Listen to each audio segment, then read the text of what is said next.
Welcome to Aspire to Lead, where we empower educators and school leaders to grow, inspire, and thrive. I'm your host, Joshua Stamper, author, speaker, and leadership coach, bringing you conversations that spark transformation, challenge the status quo in education, and equip you to make a lasting impact on your campus or in your district. For more information and resources, visit joshstamper.com as we're looking to ascend to new leadership heights together. All right, Aspire leaders, I've got a special episode, one that we're celebrating 8 years of Aspire to Lead, which is insane. And I was very intentional about the guests that I wanted to bring on for the celebration episode. And I texted this gentleman. He was amazing at responding right away and saying, whatever time, I'm here for you. Let's do it. Let's celebrate. But I also want to celebrate just the accolades and the wonderful things that are going on in his world. CJ Reynolds, thank you so much for joining for, I guess, your yearly time to come on for That's what we do. Yearly. Yeah. You were like, who can I text in the middle of the day that'll be home? I know a guy. That is absolutely not true, sir. And you know that. I think the world of you. I speak very highly every time that I get a chance to be with you. And actually behind the scenes too, just, in conversation. Everyone has wonderful things. I actually was meeting with Jeff Gargas this morning. And I was like, guess who I'm going to join today? The wonderful Real Rap with Reynolds, CJ Reynolds, and Jeff was singing your praises. So that typically happens when your name comes up, buddy. So I appreciate you so much. I appreciate your support over the years and taking the time to jump on every year. Yeah. Look, I feel like this is us I feel like I probably say this every year. It's just us catching up and people are eavesdropping. That's right. It kind of feels like sometimes. I love it. I love spending time with you, man. I love picking your brain. With that, there's some super exciting things going on in your world, man. Last time we talked, you had made the move from Philly to New Mexico, which was big news.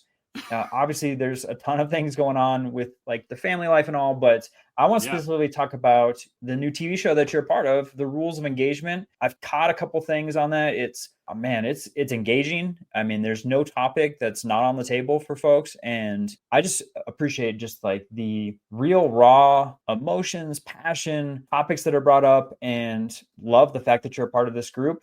And if folks haven't seen, like, it's with like some rock star folks too, not only yourself, but Alfred Chivy Brooks, Principal Mo, Alexia, like you got a crew there, man. We do. It's like one of those things. One of my mentors, he often quotes Abraham Lincoln and says, I'm going to get this not exactly right, but I think the quote is, prepare in case your time comes, something like that. But then my mentor was like, prepare because your time's coming, whether you're ready or not. And so it just seemed to be one of those things that, similar to you, I've had a live feed on YouTube every Sunday for probably 8 years now, something like, I think we're probably around the same amount of time, you and I. Yeah.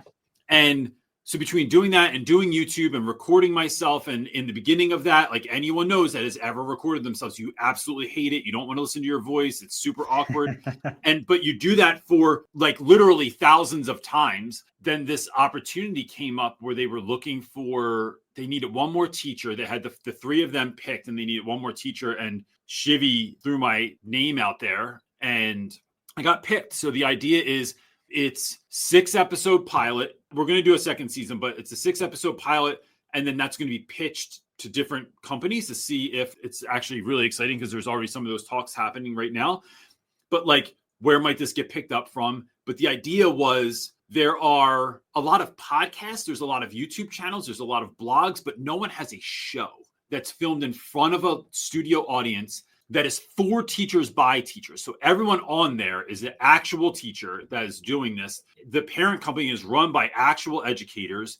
And that just sounded so intriguing. And the idea was, in this time in our, not even in just our country, but like in society where everyone's in a vacuum. It's like you only watch these news channels or this news or listen to these podcasts. We wanted to try and create a place that was a bridge. So we'll see how this is going to work out. But it was like, my politics, my belief system, my values do not align with everybody that's even on our team.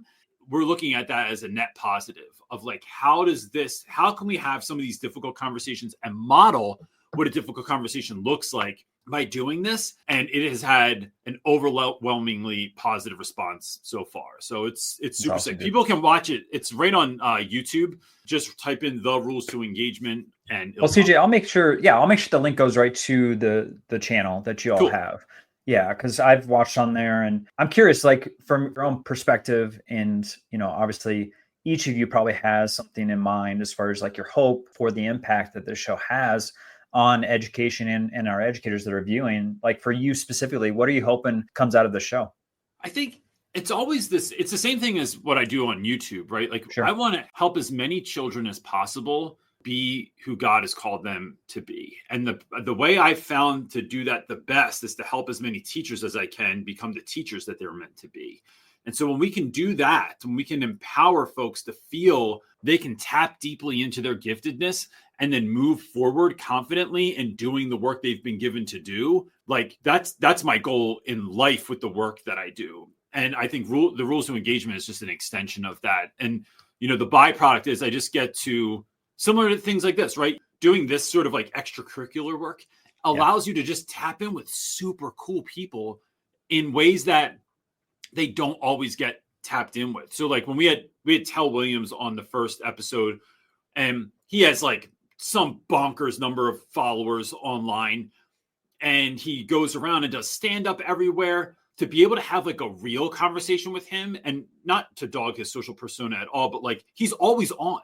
So to have a conversation that was just a regular conversation about where you came from, about things like talking about his autism, which he doesn't, always talk about, and his dyslexia, and teaching through that, and all that stuff was like, it's just such a privilege. It just feels like such an honor to be able to do as well. And just super fun.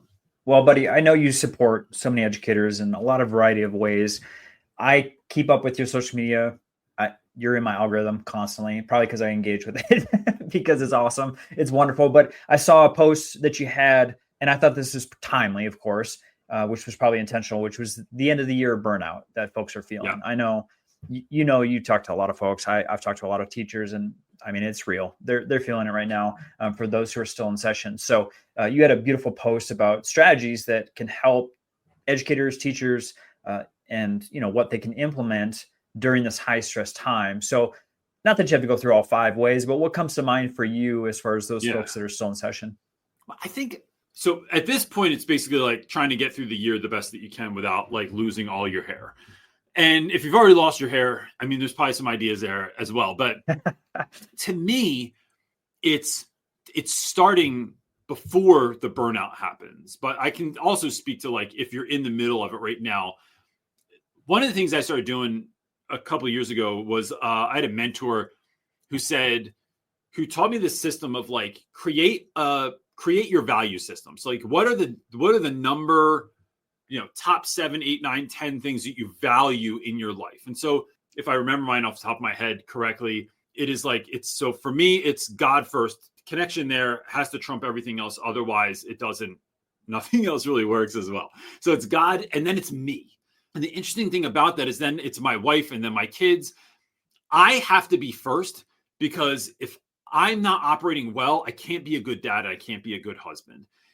My wife is number 3, because if we're not parent, this, man, you got enough kids. My wife doesn't necessarily benefit of the overflow of love I have for my children, but my kids absolutely benefit from the overflow of love I have for my wife. Because when we're vibing and we're getting along and things are good in my marriage, my house is just a better place, just has better energy in it. You just feel better. And I'm not short with you, but like if I'm arguing with my wife, it innately like it gets on my kids sometimes, and I didn't mean it to. So, and then it's my work as an educator, then it's my business, then it's, on and on and on. So what I do is like, it's like friends are in there, families in there, and finances are in there. Once I have those aligned, what I do is each week, every Thursday, I just go through and I give it a 0 to 10 rating for this week. How much did I prioritize God? How much did I prioritize myself? How much my wife? How much my kids? How much school? And the thing is,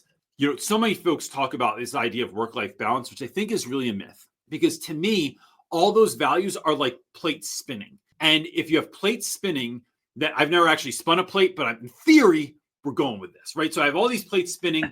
Sometimes of the year, I got to spin the plate on my classroom the most. Yeah. Sometimes of the year, like right now, business is like, this is the season. If you're going to make money speaking and stuff like that, like this is a season to prepare for that. Yep. There's other time of the year where my kids need more attention or my wife needs more attention. So I am moving around, and what this rating system allows me to do is not judge myself, but just see where would I rate myself? Have I not tapped in with friends in a while? And if I'm feeling low, if I'm feeling stressed, and I know my friends are something that give me energy, I just got to text a couple people. Let's tap in and do a call, do a Zoom, do a podcast.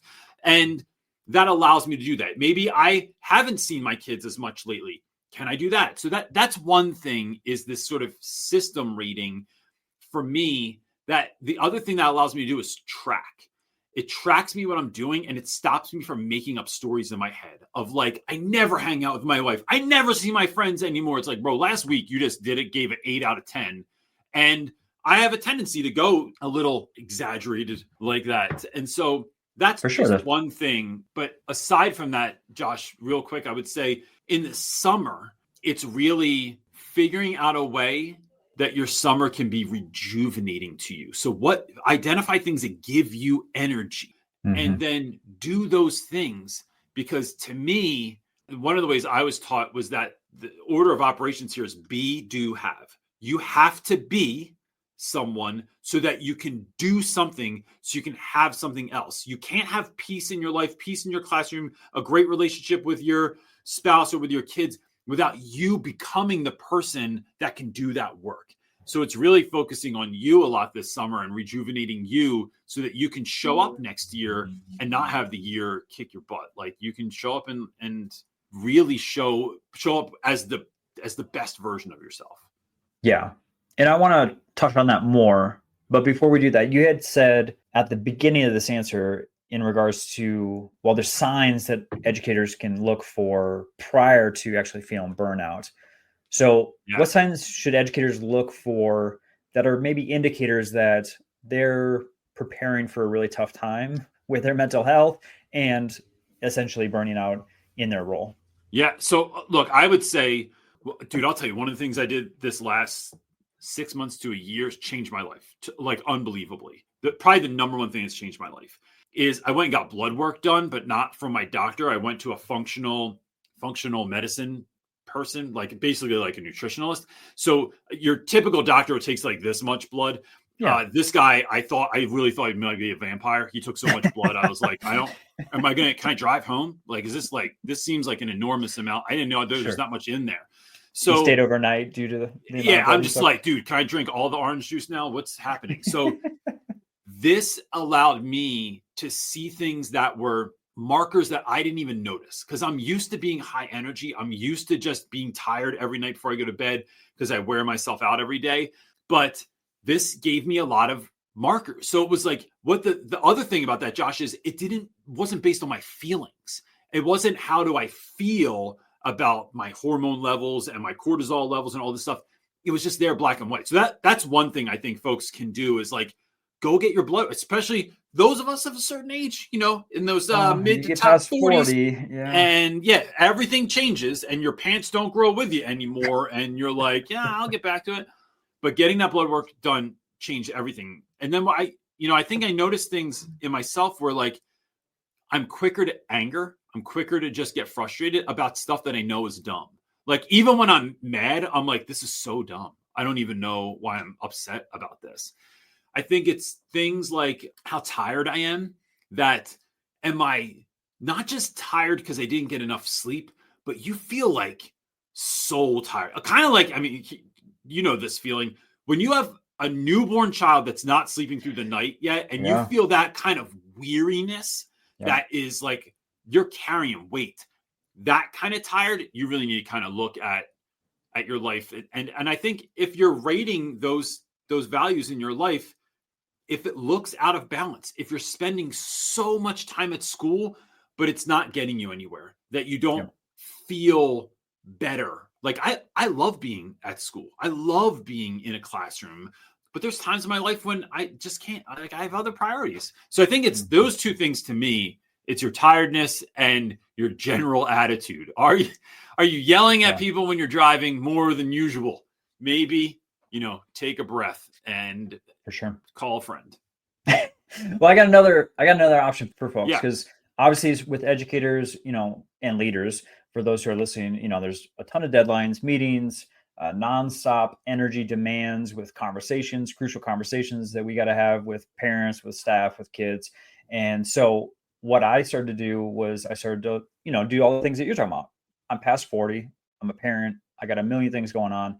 I need more energy, and I need to do something that's healthy for my body, which is where Magic Mind comes in. For folks that were watching, I slammed this really, really fast, probably a little too fast because it tasted so good.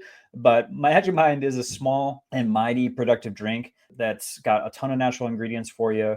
Matcha, nootropics, everything, as far as vitamins, vitamin C, vitamin D, everything for you to boost your focus, reduce stress, keep your energy up, exactly what CJ was talking about. And then also it doesn't come with that caffeine crash that we see with energy drinks and soda and so many other things. So make sure that you're jumping on the website or show notes to get up to 50% off your subscription.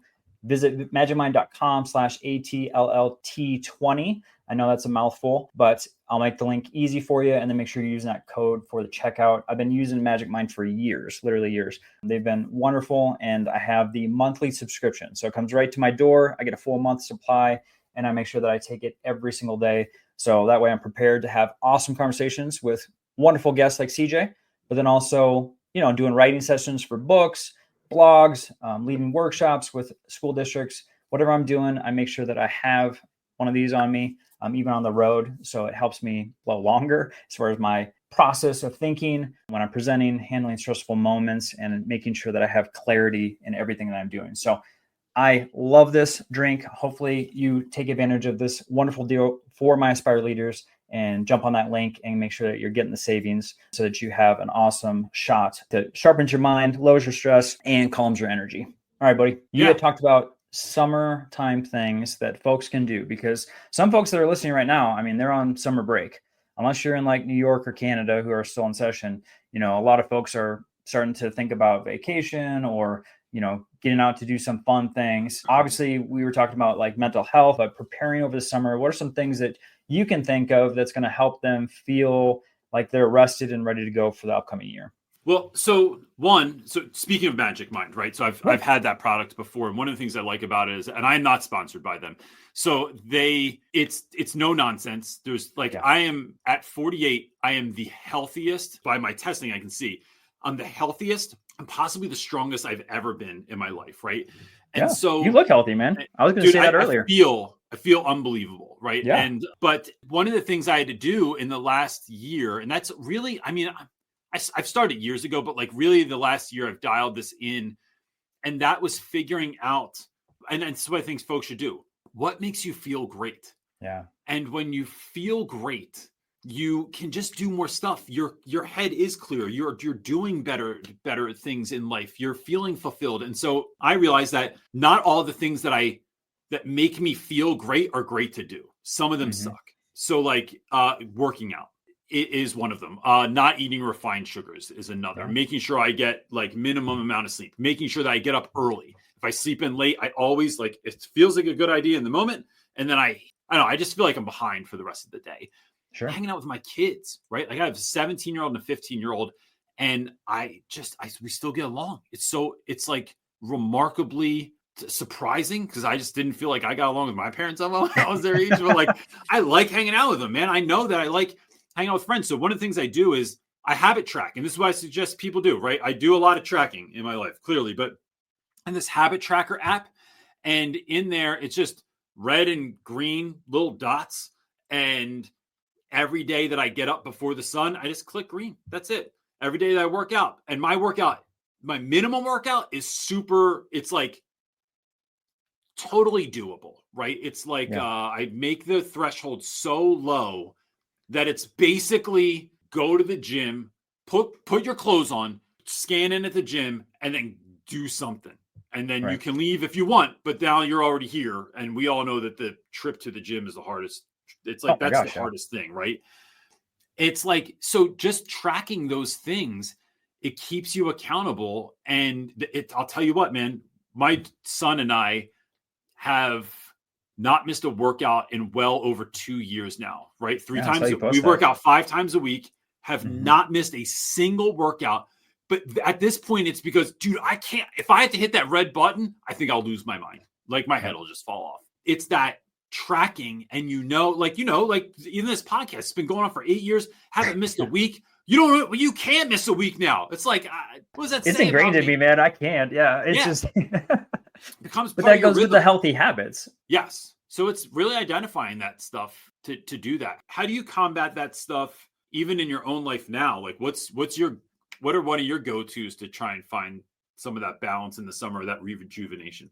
Like I said earlier, with, when I was talking about magic, I did make a huge shift because I was extremely unhealthy, and I've talked about it on this podcast. Like I was literally running on fumes as a leader, and was not my best self. And even when I stepped away and started, working with Teach Better and doing the education and consulting, I remember coming back 3 months later, and I had multiple people say how healthy I looked. And I was like, oh crap, like what did I look like before? If I've had like 6 people come up to me and say, oh, you look so well rested, or you look healthier, or you look so much better. And I'm like, good God, what did I look like before? Because I didn't feel like I had made, at that point, too many shifts in my life. But I'm with you, man. Like exercise, I've been more mindful about that, more mindful about what I put in my body.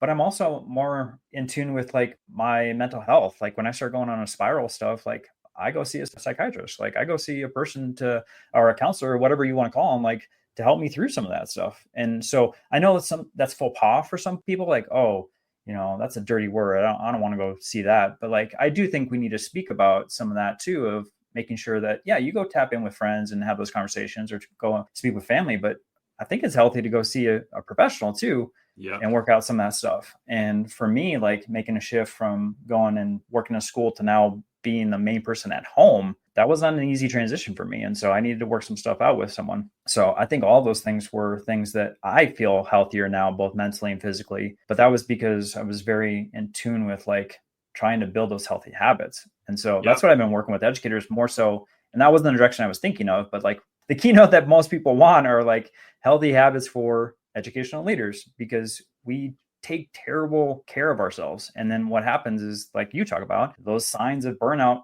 exist and then start taking over to the point where people are leaving at, a massive percentage and rate. So, I want to keep folks in those positions. I want to keep folks in education because that is such an important job. Dude, so what I don't think a lot of teachers realize too is that mental health, like seeing a therapist, is covered by most teachers' healthcare, and you have to pay almost nothing. So I know it's a cost occurrence, and that's a concern. I've had that concern in my life. For sure. But when I started going to therapy and I had those I was getting those teacher benefits, I didn't realize how low. It was like $10 or something like that to go see a therapist. And that was someone that I liked too. It wasn't just some horrible, like it was like, this is what I can get kind of a thing. Here's a weird turn. Have you tried, now this is weird, right? Get ready, everybody. Have you tried using ChatGPT yet for a therapist? No. So ChatGPT has a PhD level intelligence now, right? It just passed the bar exam a couple months ago. So as a test, I heard someone do this, right? And so I thought I did it as a test, and I didn't make it about me. I said, listen, Chat, and I use the audio function. So like, I don't even have to like type this all out.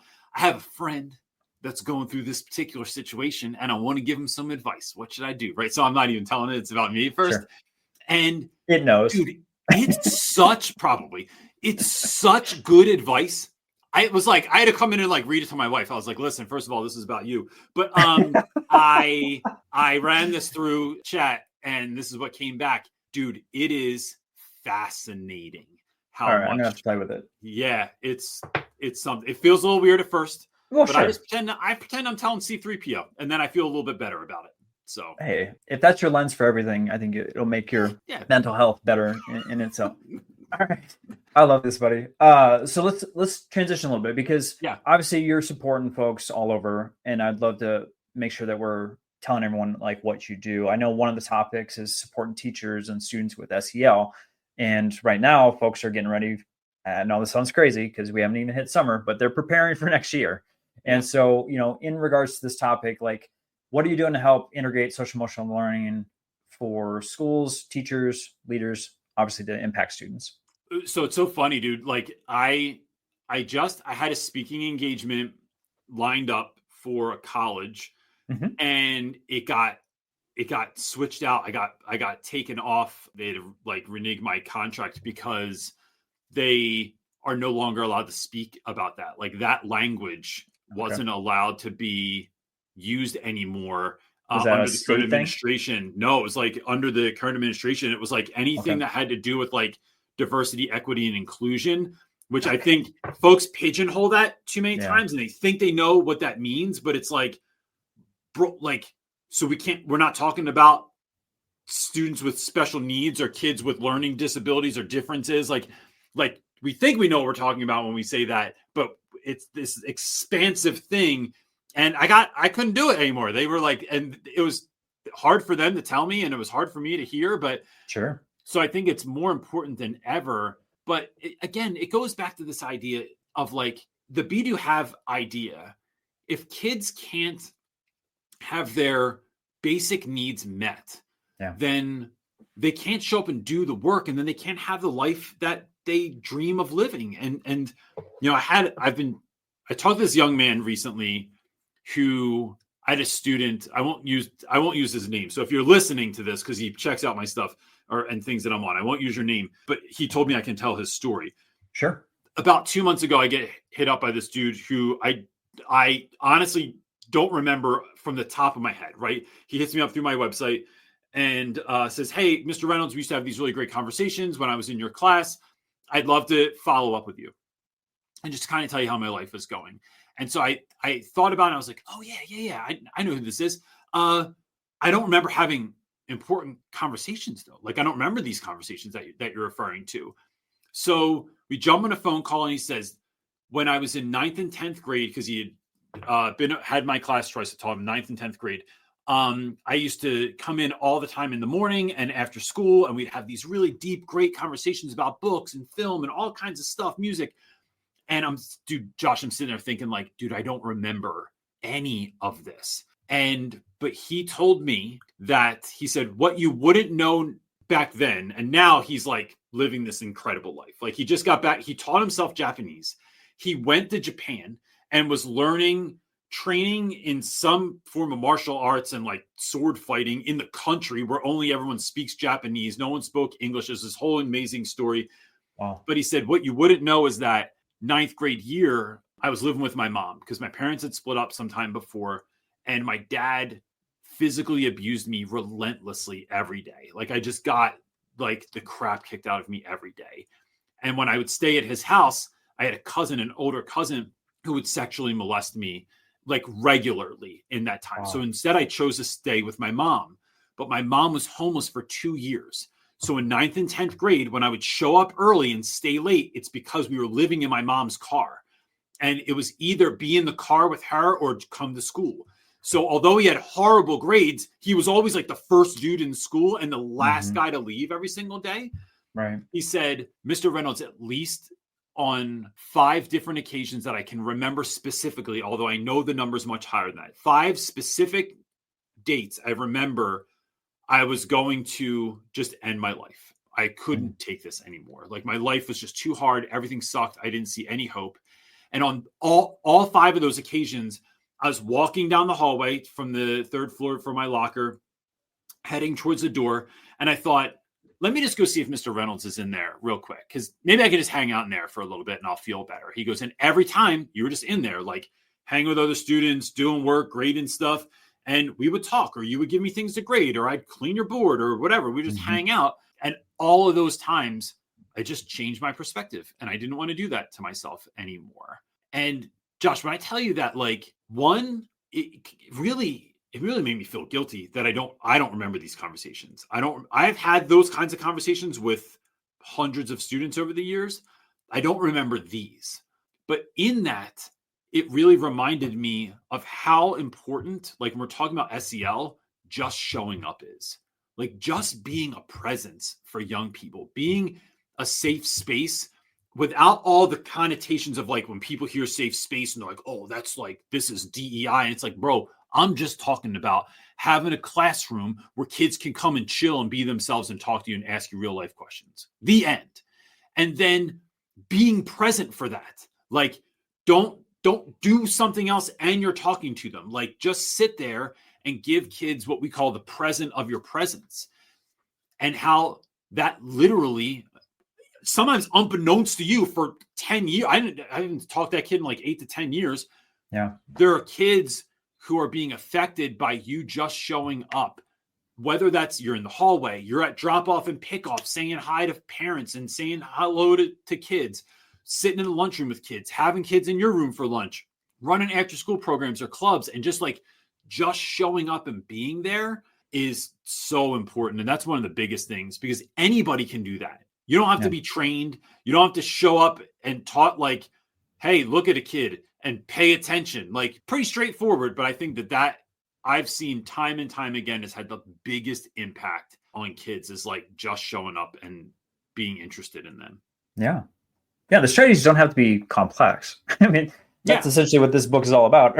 In addition to the work that you're doing too, is like, a lot of things that we're doing every single day.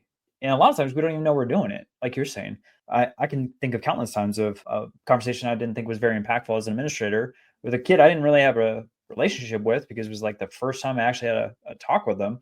And then they come back later and write a note or some special thing about how it impacted them.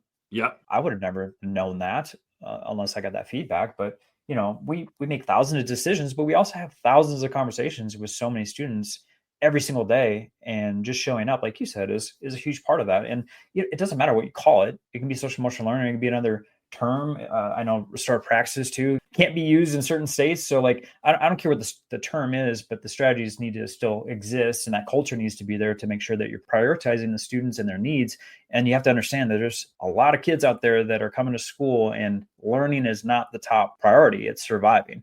And so as an educator, what are you going to do? And what strategies do you have in your tool belt to make sure that that's occurring? So if you're listening right now and you need that support, CJ Reynolds is a huge piece to that. CJ, I know there's other things that you speak on and also, support schools with. So can you just share out, one, where they can reach you, but then also how you support schools and districts?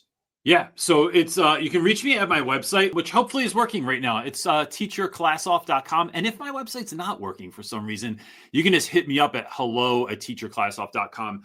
And, I think my giftedness really, Josh, is like helping folks to build relationships with students, because I think that what that does is it solves a whole host of problems, right? Yeah. It helps you with classroom management, although that's something I talk about a lot. Mm-hmm.